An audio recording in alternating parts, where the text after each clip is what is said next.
Hello बच्चों, स्वागत है आपका हमारे ज्ञान गंगा चाणक्य हिस्ट्री पर। तो आज मित्रों हम क्लास 10 का मैथ पढ़ लेते हैं और उम्मीद है कि आप एकदम जबरदस्त और मस्त होंगे और आपकी पढ़ाई बहुत ही शानदार और जिंदाबाद चल रही होगी और आप यूपी बोर्ड की परीक्षाओं में बहुत अच्छा प्रदर्शन करेंगे, ऐसी उम्मीद लगाए बैठे हुए हैं हम ही सब। और आज हम फाइनली क्लास 10 की मैथ का जो तीसरा चैप्टर है उसका कुछ आज बेसिक पढ़ेंगे और कुछ क्वेश्चंस भी हल करेंगे मित्रों। फिर उसके बाद में हम इस क्वेश्चन के जितने सारे इंपॉर्टेंट क्वेश्चन है वो आपको वीडियो के माध्यम से देते रहेंगे। तो चल रहे हैं मित्रों, समय ना गंवाते हुए जानेंगे आज कि हमारे जो हल होते हैं, जो हमारे समीकरण के हल होते हैं वो कितने प्रकार के होते हैं। तो समीकरण के हल होते हैं मित्रों तीन प्रकार के। जब हमारी कंडीशन होती है A1/A2, क्या होती है? A1/A2 बराबर नहीं होता B1/B2 के। क्या बताया? A1/A2 बराबर नहीं होता B1/B2 से। तो क्या होता है? रेखाएं एक बिंदु पर प्रतिच्छेद करती हैं। क्या होता है? रेखाएं एक बिंदु पर प्रतिच्छेद करती हैं, प्रतिच्छेद कर सकती हैं या करती हैं, एक ही बात है। और इस स्थिति में जो समीकरण का हल होता है वो अद्वितीय हल होता है। क्या बताया? देखेंगे इस बात के लिए कि रेखाएं एक बिंदु पर प्रतिच्छेद कर सकती हैं। क्या बता रहे हैं? रेखाएं एक बिंदु पर प्रतिच्छेद कर सकती हैं। इस स्थिति में समीकरण का अद्वितीय हल होता है। कब होगा? जब A1/A2 बराबर नहीं होगा B1/B2। क्या बता रहे हैं मित्रों कि A1/A2 बराबर नहीं होगा B1/B2 के। तब इस स्थिति में हमारी रेखाएं एक दूसरे बिंदु को क्या करेंगी? प्रतिच्छेद करेंगे और जो हमारी रेखाओं का जो हल होगा वो अद्वितीय हल होगा। कैसा होगा? अद्वितीय हल होगा मित्रों। तो इस बात को ध्यान रखेंगे, आगे समीकरण में ये बातें काम आने वाली है। एक दो दो नंबर के क्वेश्चन यहाँ से ऑब्जेक्टिव टाइप के क्वेश्चन बनते हैं। आगे हम जानेंगे कि A1/A2 बराबर है B1/B2 के, बराबर है C1/C2 से। तो क्या होता है? A1/A2 बराबर है B1/B2 के। तो क्या होगा? C1/C2 बराबर, मतलब A1/A2 बराबर है B1/B2 के और B1/B2 बराबर है C1/C2 के। तो हम लिख सकते हैं A1/A2 बराबर C1/C2 के हो सकता है। तो रेखाएं कैसी होंगी? तो रेखाएं संपाती हो सकती हैं। रेखाएं कैसी हो सकती हैं? एक दूसरे के संपाती हो सकती हैं। इस स्थिति में समीकरण का अपरिमित रूप से अनेक हल होते हैं। कितने हल होते हैं? अनेक हल हो सकते हैं। कौन सी कंडीशन? ये कंडीशन नंबर दूसरी हमारी। A1/A2 बराबर है B1/B2 के, बराबर है C1/C2 के। अगर ये स्थिति है तो रेखाएं एक दूसरे के कैसी होंगी? रेखाएं संपाती होंगी मित्रों। और हमारा जो समीकरण के अपरिमित रूप से अनेक हल होंगे। क्या होंगे? अनेक हल होंगे मित्रों इस स्थिति में, हमारी स्थिति नंबर 2 में। और तीसरी स्थिति हमारी क्या बनती है? रेखाएं A1/A2 बराबर है B1/B2 के। क्या है? A1/A2 बराबर है B1/B2 के, बराबर नहीं है C1/C2 के। ये वाली कंडीशन बराबर A1/A2 बराबर है B1/B2 के, बराबर नहीं है C1/C2 से। रेखाएं समांतर हो सकती हैं मित्रों। कैसी रेखाएं हो सकती हैं? रेखाएं समांतर हो सकती हैं। इस स्थिति में समीकरणों का कोई हल नहीं होता है। क्या होता है? इस स्थिति में समीकरण का कोई हल नहीं होता है। कौन सी कंडीशन है? तीसरी कंडीशन है A1/A2 बराबर है B1/B2 के, बराबर नहीं है C1/C2 से। इस स्थिति में रेखाएं समांतर हो सकती हैं। इस स्थिति में समीकरण का कोई हल नहीं होता है। तो मित्रों हमने तीन कंडीशनें पढ़ी हैं जो हमारी समीकरण युग्म को हल करने में मदद करेंगी। हमारी क्या करेंगी? समीकरण युग्म को हल करने में मदद करेंगी। कौन कौन सी कंडीशंस हैं? रेखाएं एक बिंदु पर प्रतिच्छेद कर सकती हैं, पहली कंडीशन है। रेखाएं एक बिंदु पर प्रतिच्छेद कर सकती हैं। इस स्थिति में समीकरण का अद्वितीय हल होता है A1/A2 बराबर नहीं होता B1/B2 के। दूसरी कंडीशन हमने क्या पढ़ी मित्रों? दूसरी कंडीशन हमारी है रेखाएं संपाती हो सकती हैं। रेखाएं संपाती हो सकती हैं। इस स्थिति में समीकरण का अपरिमित रूप से अनेक हल होते हैं। कितने होते हैं? अनेक हल होते हैं। A1/A2 बराबर है B1/B2 के, बराबर है C1/C2 के। इस स्थिति नंबर 2। रेखाएं समांतर हो सकती हैं। रेखाएं समांतर हो सकती हैं। इस स्थिति में समीकरण का कोई हल नहीं होता मित्रों। इस स्थिति में समीकरण का कोई हल नहीं होता है। तो होता है A1/A2 बराबर है B1/B2 के, बराबर नहीं है C1/C2 के। यहाँ तक मित्रों आपको बातें समझ में आई होंगी, और समझ में नहीं आई हो तो स्क्रीनशॉट ले लीजिए। पहली बात तो समझा दी है, फिर समीकरण में ये सारी चीजें काम आएंगी मित्रों। ठीक है, तब तक आप यहाँ पे स्क्रीनशॉट लें, फिर हम आगे चलते हैं।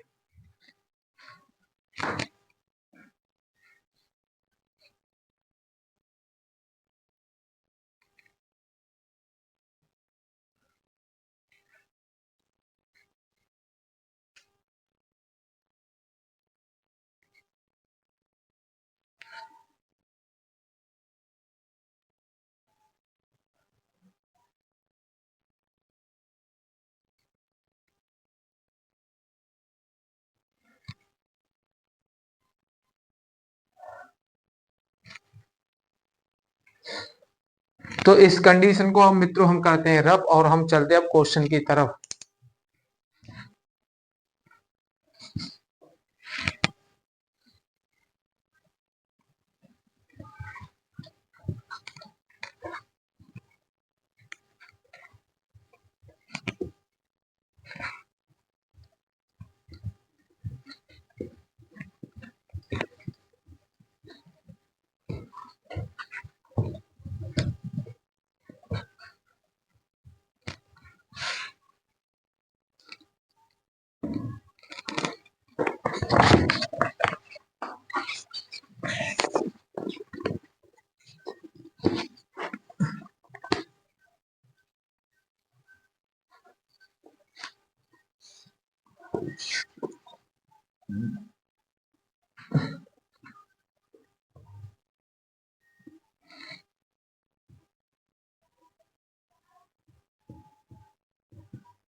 समीकरण 2x प्लस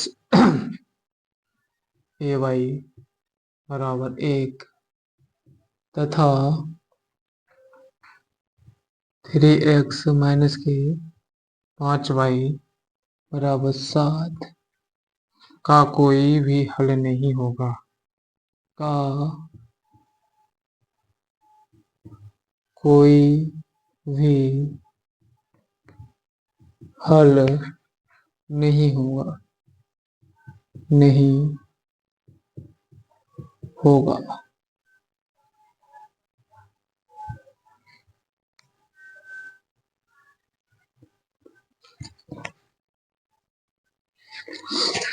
मित्रों ये हमारे लिए क्वेश्चन दे रखा है, ये हमारे लिए क्वेश्चन दे रखा है, और इसमें कहा है समीकरण 2x प्लस ए वाई बराबर 1 तथा 3x minus Y 3x minus 5y बराबर 7 का कोई भी हल नहीं होगा। इस स्थिति में क्या करना है हमें, इस स्थिति में मित्रों हमें क्या करना है, ए का मान है तो ए का मान ज्ञात कीजिए। तो ए का मान ज्ञात करना है, ज्ञात कीजिए।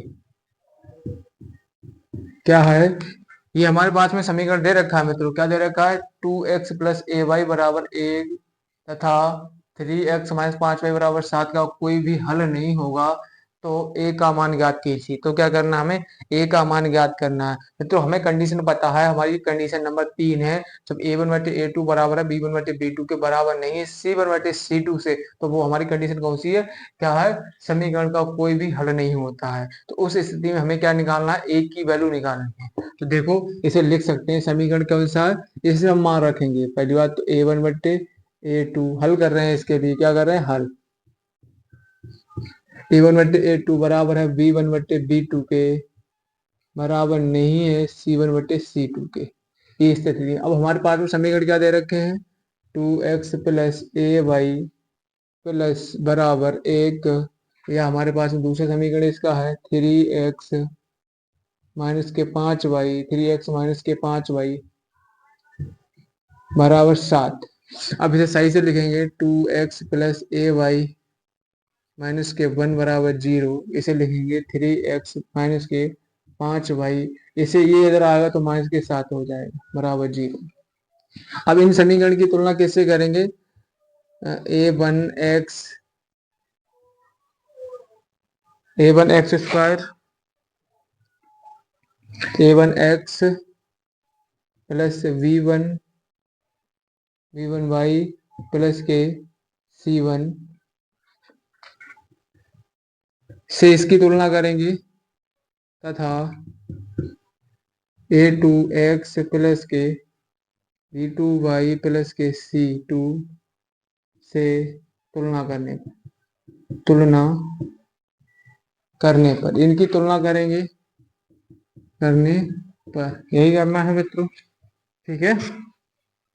अब देखो इस समीकरण में मान लगाने हैं हमारे लिए, a1 की वैल्यू हमारे पास में देखो यहाँ से कितनी आ जाएगी 2, और b1 की वैल्यू हमारे पास में कितनी आ जाएगी, a कितनी आ जाएगी a, और c1 की वैल्यू हमारे पास में कितनी आ जाएगी मित्रों, माइनस के 1।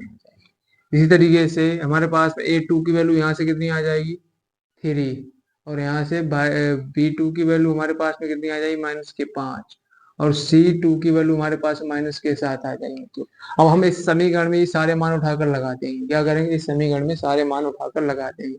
A1 की वैल्यू हमारे पास में कितनी मित्रों, 2 लगाओ। A2 की वैल्यू कितनी हमारे पास में, 3 बराबर। B1 की वैल्यू हमारे पास में कितनी, B1 की वैल्यू V1, ठीक है। B2 की वैल्यू हमारे पास में थी -5 और बराबर नहीं है। C1 की वैल्यू हमारे पास में कितनी, -1। C2 की वैल्यू हमारे पास में थी -7। इस स्थिति में हमें क्या करना, अब ये तो बराबर है नहीं, तो इन दोनों को आपस में बराबर कर लेंगे। तो क्या हो जाएगा मित्रों, 2 3 बराबर A/-5, ये हो जाएगा। अब इसकी कैंची गुणा इसके साथ में कर देंगे, इसकी कैंची गुणा इसके साथ में करेंगे। तो 3A बराबर कितना हो जाएगा, -5 दूनी 10 हो जाएगा। कितना हो जाएगा, 5 दूनी 10। अब देखो A की वैल्यू यहाँ से कितनी आ जाएगी, -10/3। ये हमारे पास में A का आंसर आ गया। कौन सी स्थिति में आया मित्रों निकल के, क्या उनसी स्थिति में निकल के आया आंसर हमारे पास में, जब समीकरण का कोई हल ना हो, तब हमने इस कंडीशन में ये समीकरण का हल निकाला है। क्या करना है हमें, सबसे पहले हमें जानते हैं कि A1/A2 B1/B2 बराबर नहीं C1/C2। इस कंडीशन में हमारा समीकरण का कोई हल नहीं होता है। तो ये हमारे पास में समीकरण दे रखे थे, तो हमने क्या किया, इससे तुलना कर दी। A1 का मान ये आया, B1 का मान ये आया, C1 का मान ये आया। फिर हमने क्या किया, A2 का मान यहाँ पे निकाला, 3 आया। B2 का मान -5 आया, C2 का मान हमारे पास -7 आया। फिर हमने इसमें लगा दिया। अब ये कंडीशन हमारी बराबर नहीं है, तो इन दोनों की तुलना कर दी, तो हमारे पास में एक का जो मान आया, -10/3 आया। तो कितना आया, 10/3 आया। उम्मीद है ये क्वेश्चन आपको समझ में आया होगा। यदि आपको क्वेश्चन समझ में आया है तो वीडियो में लाइक जरूर करें और कमेंट जरूर मारें। ये आपकी बोर्ड की परीक्षाओं के लिए मोस्ट इंपोर्टेंट क्वेश्चन है मित्रों। तो यहाँ तक स्क्रीनशॉट लें, फिर हम आगे नेक्स्ट क्वेश्चन की तरफ बढ़ते हैं।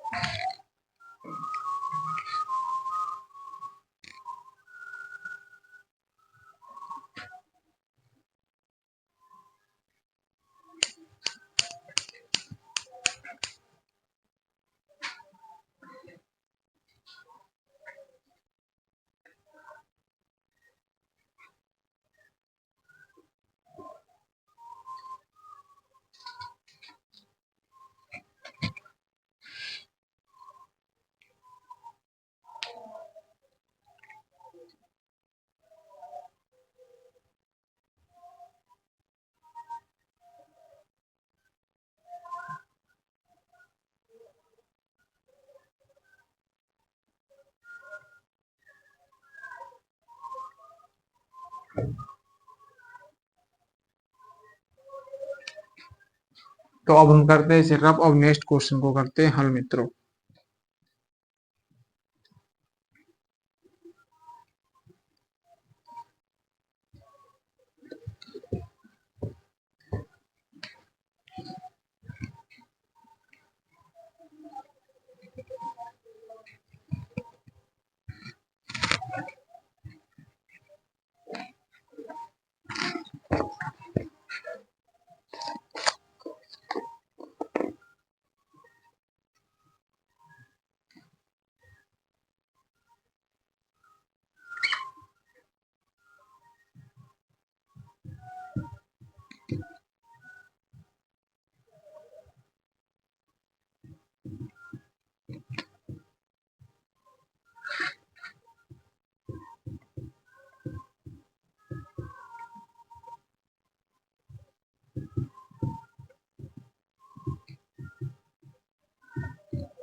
तो मित्रों ये हमारे पास में क्वेश्चन है। तो क्या बता रहा है ये क्वेश्चन, देखेंगे। कह रहे हैं निम्न समीकरण युग्म का हल नहीं है। इसका बता रहा है कि इसका समीकरण युग्म का हल नहीं है। सिद्ध कीजिए कि अद्वितीय हल है अथवा अपरिमित रूप से अनेक हल हैं। ये बात को हमें देखना है कि अपरिमित रूप से अनेक हल हैं कि अद्वितीय हल है। तो पहले हम करते हैं अपरिमित रूप से अनेक हल की बात करते हैं। कंडीशन हमारे पास में मतलब तीन होती हैं। कौन कौन सी? ये हमारे पास में तीन कंडीशनें रहती हैं। A1/A2 बराबर नहीं है B1/B2 के। ठीक है। A1/A2 बराबर है B1/B2 के, बराबर है C1/C2 के। ये कंडीशन कब होती है? युग्म का कोई हल नहीं होता तब। और ये होती है अपरिमित रूप से अनेक हल वाली। और ये होती है A1/A2 बराबर है B1/B2 के, बराबर नहीं है C1/C2 के। तो क्या होता है? अद्वितीय हल होता है। इसमें कोई हल नहीं होता, इसमें कोई हल नहीं होता, इसमें अपरिमित रूप से अनेक हल होते हैं, इसमें कोई हल नहीं होता है। ठीक है। तो अब देखें इस समीकरण का हल क्या निकल के आता है मित्रों। तो देखेंगे AX1 प्लस नहीं A1X B1 प्लस C1। तो यहाँ पर तुलना करें, इससे तुलना करने पर, तुलना करने पर करने पर तो देखो A1 हमारे पास में कितना आ जाएगा निकल के 5, B1 हमारे पास -8, C1/1 निकल के आएगा। और यहाँ पर करेंगे हम A2X plus V2Y plus C2 से तुलना करेंगे, से तुलना करने पर तो क्या हो जाएगा? A2 बराबर हमारे पास में 3 और B2 बराबर हमारे पास में -24/5 और C2 बराबर हमारे पास में 3/5 हो जाएगा मित्रों। तो हम A1/A2 का मान निकालते हैं। A1/A2 पहले मान निकालते हैं। तो क्या हो जाएगा A1/A2 का? A1 की वैल्यू लगाओ यहाँ पर 5 और A2 की वैल्यू लगाएंगे 3। कितनी हो जाएगी? 5/3 हो जाएगी। अब हम निकालेंगे B1/B2। क्या हो जाएगा हमारे पास में? -8 है, -8 और उसके बाद में B2 कितना हमारे पास में -24/5 है। ये है हमारे पास में। तो हम इसे काट देंगे, ये माइनस से माइनस खत्म हो जाएगा। 8 8 8 3 24, तो ये ऊपर पहुंच जाएगा। तो क्या आ जाएगा? बराबर 5/3 आ जाएगा मित्र, ये हमारे पास में। और हम निकालेंगे C1/C2 की वैल्यू। तो C1 हमारे पास में कितना? 1 और ये कितना? C2 3/5। जब इसे हल करेंगे तो हमारे पास में ये आ जाएगा 5/3। ये हमारे पास में हल आ रहे हैं मित्रों। तो A1/A2 बराबर आ रहा है B1/B2 बराबर आया है C1/C2। तो क्या हो जाएगा? 5/3 बराबर है, सारी कंडीशनें बराबर आ रही हैं। तो इस स्थिति में क्या कौन सा हल हो जाएगा हमारा? अपर अतः समीकरण का यहाँ पर लिख देंगे। अतः समीकरण समीकरण के अपरिमित रूप से अनेक हल होंगे। अपरिमित रूप से अनेक हल होंगे। ये हमें हल करना था मित्रों। तो ये हल हो गया हमारा। तो अगर ये समझ में आया तो मित्रों जरूर बताएं। और नेक्स्ट क्वेश्चन फिर हम करते हैं। तब तक यहाँ पर आप स्क्रीनशॉट लें। और करना क्या है, एक बार हम दोबारा से समझा रहे हैं मित्रों क्या करना है। ये हमारे पास में समीकरण दे रखे, तो हमने क्या किया? A1X plus B1Y plus C1 से तुलना की इसकी, इस समीकरण की। तो A1 की वैल्यू हमारे पास में 5 निकल के आई, B1 की वैल्यू -8 निकल के आई, C1 की वैल्यू 1 निकल के आई। उसके बाद हमने इस समीकरण की तुलना करी इसके साथ में, तो ए टू की वैल्यू हमारे पास 3 निकल गई, बी टू की वैल्यू हमारे पास -24/5 निकल गई, सी टू की वैल्यू 3/5 निकल गई। फिर हमने A1/A2 अनुपात निकाला, 5/3 आया निकल के, B1/B2 अनुपात निकाला, 5/3 निकल गया, C1/C2 अनुपात निकाला, 5/3 निकाल गया। तो ये तीनों अनुपात बराबर थे, तो इस स्थिति में हमारा कौन सा हल होता है, अपरिमित अनेक हल होते हैं। तो वही हमने बात लिख दी मित्रों। आगे नेक्स्ट क्वेश्चन की तरफ बढ़ते हैं, तब तक आप यहाँ पर स्क्रीनशॉट लें।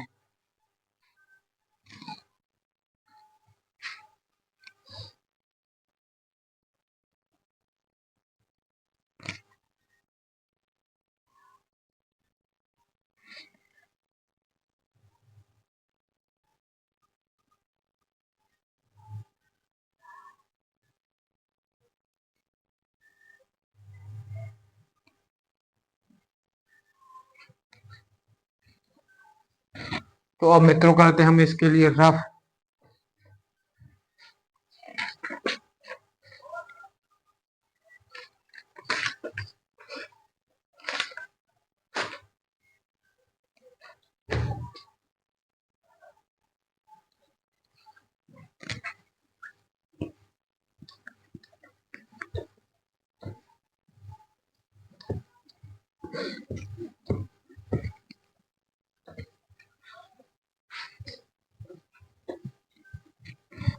अब हम लिखते हैं नेक्स्ट क्वेश्चन मित्रों, फिर करते हैं उसे हल।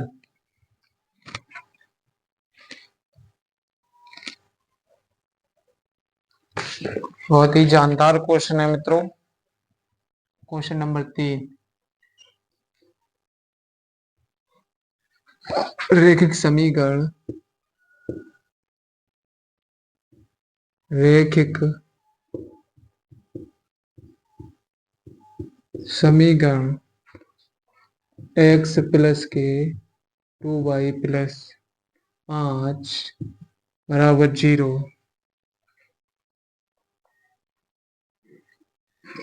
बराबर 0 और क्या होगा, तथा माइनस के 3x माइनस के 6y प्लस 1 बराबर 0 युग्म का हल होगा, युग्म का हल होगा, हल होगा। तो देखते हैं मित्रों इस क्वेश्चन को हम।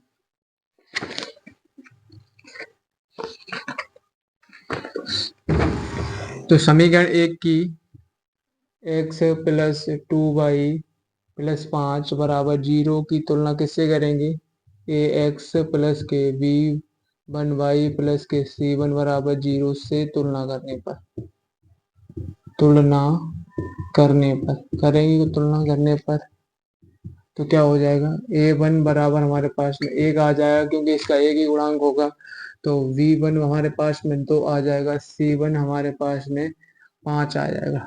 अब इसकी तुलना करेंगे माइनस के 3x और माइनस के 6y प्लस के 1 बराबर 0 की, तो a1 हमारे a2 हमारे पास में कितना, माइनस के 3 आ जाएगा, v2 हमारे पास में माइनस के 6 आ जाएगा, c1 हमारे पास में 1 आ जाएगा। तो अब यहाँ से निकालेंगे अनुपात, कुछ क्या निकालेंगे, A1/A2 का अनुपात निकालेंगे। तो A1 की वैल्यू 1 है हमारे पास में और A2 की वैल्यू माइनस के 3। अब इसी तरीके से हम B1/B2 का अनुपात निकालेंगे। तो क्या होगा बेटा, B की वैल्यू 2 है और B2 की वैल्यू कितनी हमारे पास में, माइनस के 6। तो इसे घाटेंगे, 2 1 2 3 6, कितना आ जाएगा, 1/-के 3 आ जाएगा। इसी तरीके से C1/C2 की वैल्यू निकालेंगे तो क्या हो जाएगा, C1 का मान 5 है, C2 का मान 1 है। तो कौन सी कंडीशन बन रही है हमारी मित्रों, A1/A2 बराबर है B1/B2 के, बराबर नहीं है C1/C2 के, ये कंडीशन बन रही है मित्रों। तो इस स्थिति में हमारा कौन सा हल हो जाता है समीकरण का, इस स्थिति में हमारा हल हो जाता है अपरिमित रूप से अनेक हल होते हैं, है ना मित्रों। कैसे होते हैं, अनेक हल होते हैं अपरिमित रूप से इस स्थिति में।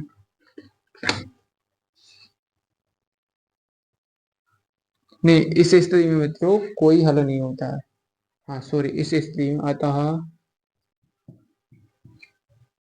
इस स्थिति में समीकरण युग्म का